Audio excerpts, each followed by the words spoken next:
So let me say the following. I heard you talk about why don't you look for a successor.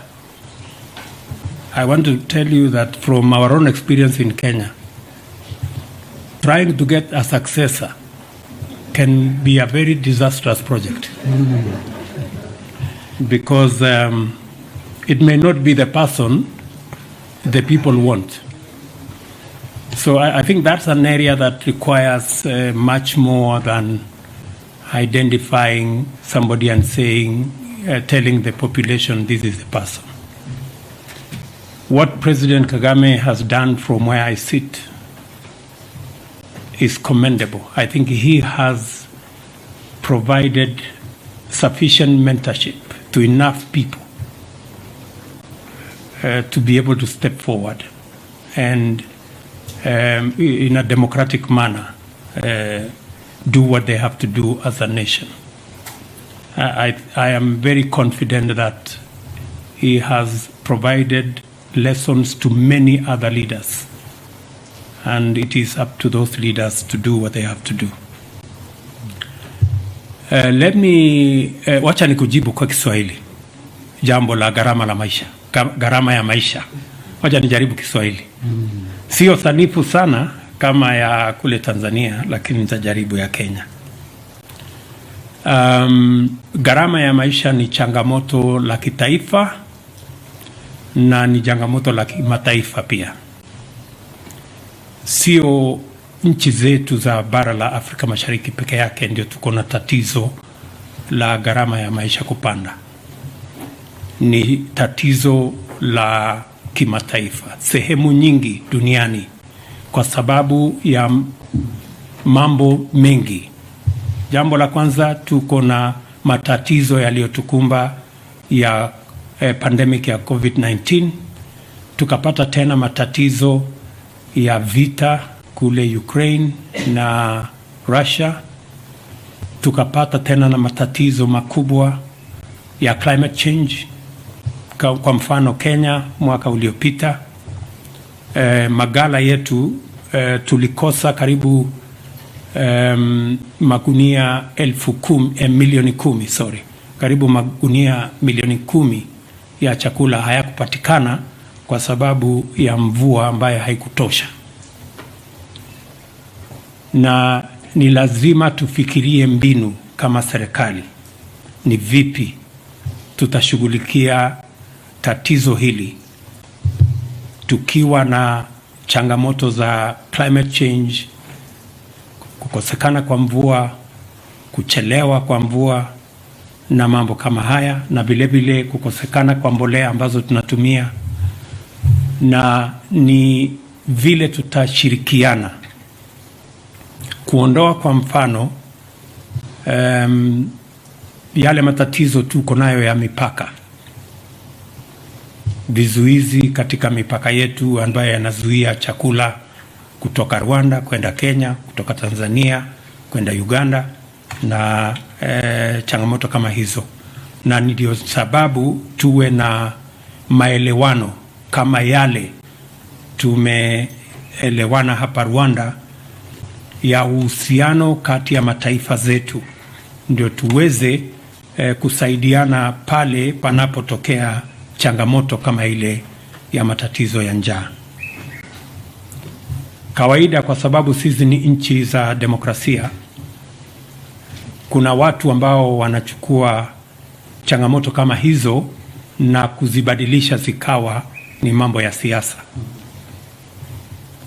Kama nafikiri umekuwa ufuatilia huko Kenya, kuna watu siku hizi wanavaa kofia juu ya kichwa, wanavaa sufuria. Na nimejaribu kuwauliza, hii ni mbinu gani ya kuzalisha chakula? Ukiweka sufuria juu ya kichwa, sijui itasaidia kwa njia gani kuzalisha chakula na kuondoa njaa. Lakini ndio hali vile wewe mwenyewe ulivyosema, ndio hali ya mambo. Again, to maybe speak to the issue raised about open skies, I think President Kagame has responded to you very well. It is not a matter of if, it is a matter of when. We will have the reality of connecting our airlines and possibly even having one regional airline that will connect our capitals, our nations, and to be able to provide easy movement of people, ideas, goods, services. That's really where we are heading, especially as President said, in the context of Africa Continental Free Trade Area. That is where we are all going. The challenge we have in our region and in our continent is that of connectivity. We've made the first step to improve connectivity in communication. That's why we have one area network with Rwanda. It is our belief that the other East African countries will come along as a building block towards reaching even where we are thinking on how we can bring our space into one area, have a regional airline. I think there are already consultations between Kenya Airways and South African Airways. There is possibility of consultations with Uganda Airlines, and I'm sure further down the road with all the other airlines in our region, so that we can make the skies of our countries one area and be able to move our people and services faster and much more frequently. On the subject,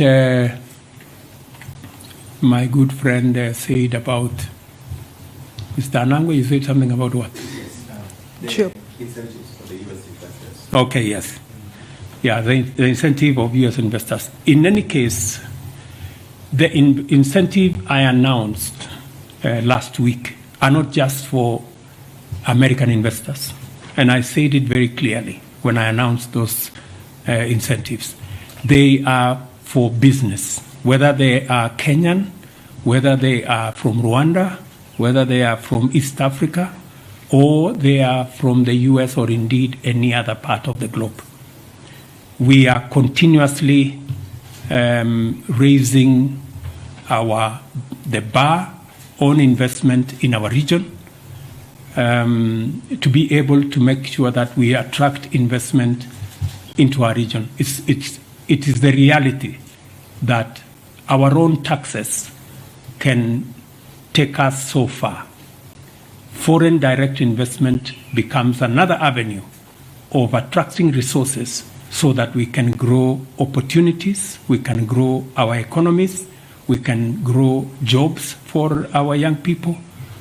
Apart from what we are doing nationally, using our own taxes, apart from what we can do with money that we can access from multilateral agencies, there is huge opportunity if we can also attract foreign direct investment. It is an avenue for growth of the economy, for growth of job opportunities, business opportunities, entrepreneurship, and it all works together. Not for the American firms, not for the European firms comes to invest in our region. It is the benefits we get with the jobs, with the investment opportunities, with the services, with goods that are manufactured in these areas. And for your information, many of the goods that will be produced by some of these investments are goods that will also earn us foreign exchange when they are exported to different destinations globally. So we have many companies in Kenya, for example, One Health Revital in Kilifi that exports to 28 countries in the world. And it is an investment from an American company combined with a Kenyan company and a collaboration with other entities. So these investments must be understood in that context. I know narratives are always created around these investments politically, but this is the background that I have shared with you. Thank you, sir.